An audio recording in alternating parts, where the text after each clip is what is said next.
It makes it easier to bear. Yeah. You won't regret it, no, no.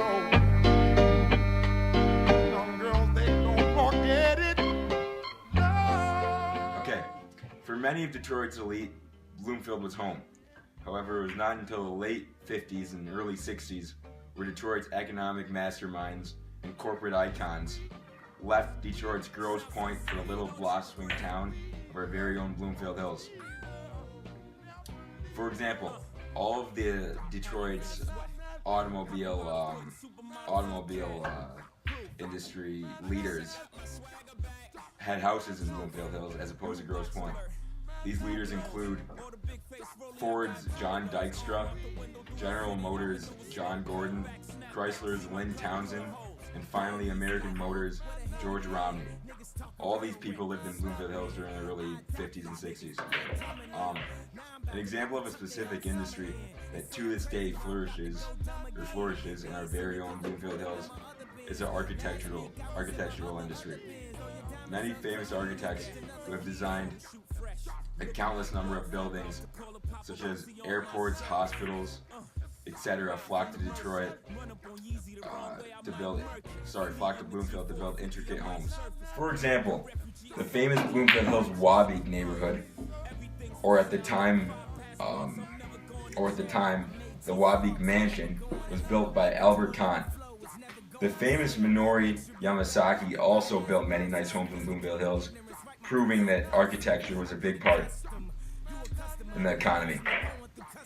This industry brought many jobs to Bloomfield Hills and helped kickstart the economy and contribute an influx of dollars to Bloomfield Hills.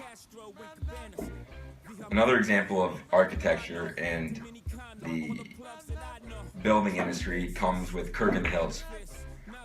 For example, when it was constructed, it brought many building jobs to Bloomfield Hills, which added to its economic revenue. In addition to the architectural industry, the automotive industry also planted its roots in Bloomfield Hills, in addition to Detroit. But in Bloomfield Hills, many executive automobile clubs for the wealthy were founded. And this contributed to the economy because there were always membership fees that were expected to join these clubs. Additionally, the Bloomfield Hills Country Club was an economic powerhouse in Bloomfield Hills, Michigan, because many of the early members were members at the country club. You know, the country club had to employ people to work, to valet park cars, etc. Finally, the township library began in 1963. This was another economic calling card for the town. Even though Bloomfield Hills officially became a city in 1932, the real population influx didn't come to the city until approximately 1960. At this time, people were moving out of Detroit to suburbs to get homes and new jobs, or to find housing for the jobs that they currently held in the city. In Detroit, back in the 20th century, there's two major riots, one in 1943 and the other in 1967. The second riot in 1967, many economists argue, was the official downturn of Detroit, and is when Detroit economically started to go downhill. Although Detroit may have seemed like the apparent economic powerhouse, beginning in the early 50s, Bloomfield Hills would slowly solidify its path in the economic world. As of the latest census of Bloomfield Hills in 2010, it is said that approximately 36% of the residents have an income greater than $200,000. So we can see in this example how truly wealth is spread out of Detroit and into the suburbs around the area. At the end of the 19th century, however, everything fell right into place for the Detroit to become the next big city. The development of the internal combustion engine was complete. Detroit had the manufacturing already set in place, capital from mining and timbering had been collected, and Henry Ford, the Dodge brothers, and William C. Durant had the labor supply to burst out car after car. Let's not forget about Ford's $5 a day wages and the truly remarkable assembly line. Detroit was a prime center for the auto industry due to its land and water accessibility. When Ford came to the city, it was only the 13th largest city in the U.S. But in 1903, Ford was founded and it changed the city forever. Between 1948 and 1960, the auto industry hit its climate. However, the city lost 130,000 manufacturing jobs due to the decentralization of production. Manufacturers then looked for workers who would labor for smaller wages, leading to buildings emptying out. Between World War II and the 1960s, there was a large increase in the black population, and whites started to suburbanize. Chrysler filed for bankruptcy in 1979, while Ford and GM struggled. Car manufacturers rise again in the 1990s due to sporty car trend, but the damage was already done to the auto industry. The Detroit Free Press article did a lot of research upon Detroit from the 1950s until now. They collected research straight from the library on primary documents from the exact time to compile a list to show how each mayor and political people in charge affected the city. Since the 1950s, the people in charge of finances and those in political power have both refused and failed to handle the political and economic decisions correctly. Lansing politicians reduced Detroit state's shared revenue by 48% from 1998 to 2012, withholding $172 million from the city, according to state records. The problem with Detroit was they kept borrowing stacks among stacks of cash, but didn't know how they were going to pay that back. Detroit ended up with $18 billion to $20 billion in debt from unfunded pensions and healthcare liabilities. Detroit officials thought the best way that making up for decreasing revenue was to implement higher taxes. Turns out they were wrong because revenue dropped by 40% from 1962 to 2012, and the high taxes drove people from the city to the suburbs. Young was the only Detroit mayor since 1950 to preside over a city with more income than debt, although he relied heavily on tax increases to pay for services. Detroit's property value, a massive part of the tax base and the city's ability to pay bills, fell by over 77% in the past 50 years. Detroit was losing more cash than they had to pay their workforce, but only cut 28% through 2004. Since the past decade, they had been able to cut the workforce by about 50%, but the damage was already done. Instead of putting the money into services for public safety and streetlights, Detroit's retiree healthcare soared 46% from 2000 to 2012, while general fund cash depleted by over 20%. Because of the economic prosperity under Clinton, the city began to hire an influx of employees. During this time, the ratio of employees to citizens in Detroit was 1 to 53. But this huge influx of employees had its legacy costs. Kilpatrick had to lay off thousands of workers. By the end of all these layoffs, the new ratio of employees to civilians was 1 to 73, and the city was in debt. Laying off all these workers created a lot of pensioners. This increased the debt of Detroit. Also, they were sending bonus checks to all these retirees, which resulted in over $1 billion of extra debt that was not necessary.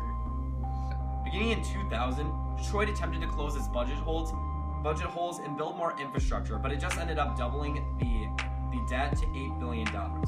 The mayors, confident that the state of Michigan would not let the city of Detroit go bankrupt, continued borrowing, hoping that the revenue of the city would increase in the future, but it didn't.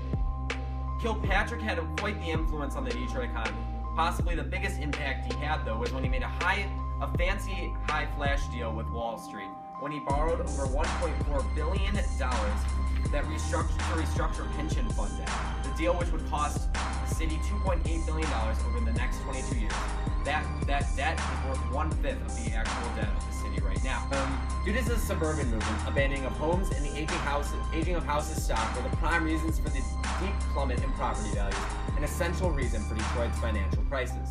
In 1980, property value was 67% less than it was 20 years prior, but there was an increase in 2005 due to the housing bubble. The problem with raising taxes is it makes the city less attractive for those wanting to move there or start business, so the exodus continued. The first income tax was seen in the city in 1962, 1% once World War II manufacturing slowed. The 1980s national recession led to the downfall of the auto industry, and if Young didn't convince the voters to raise the tax to 3%, Detroit would have hit depression.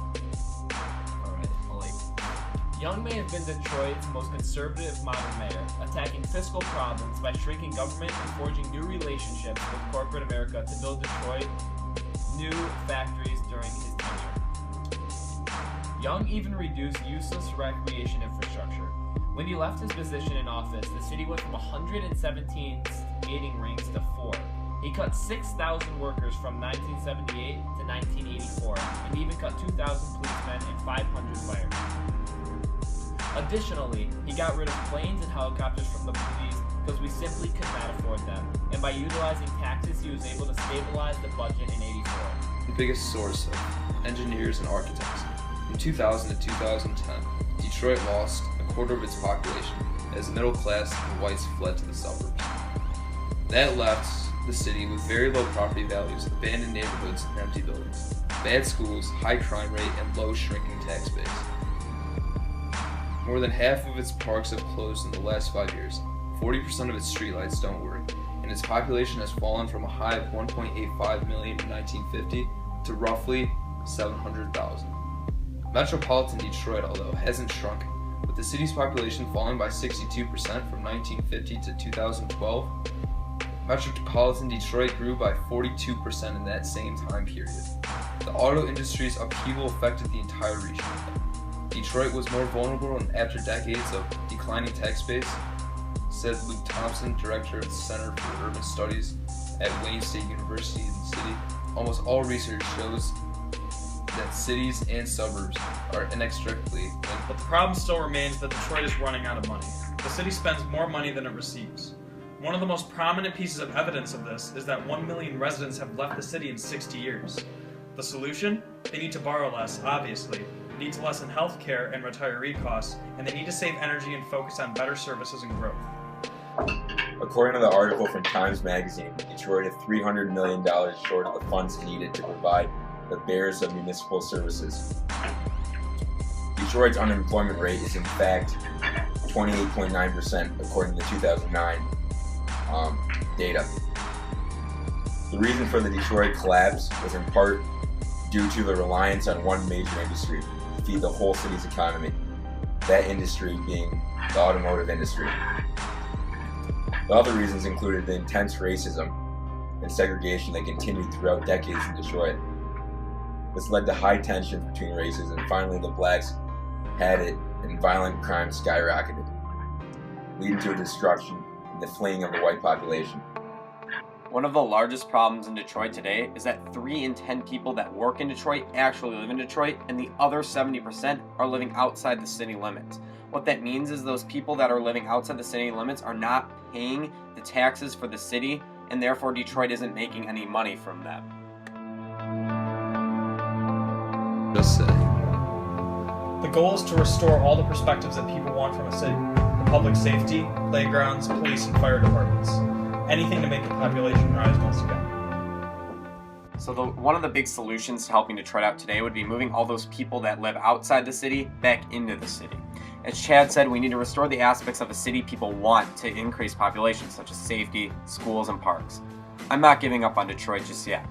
It has seen too much success in the past, and the leaders such as Dan Gilbert wouldn't be putting so much time into the city if there wasn't something about it to be the next big thing. Don't give up on the city. Believe in it.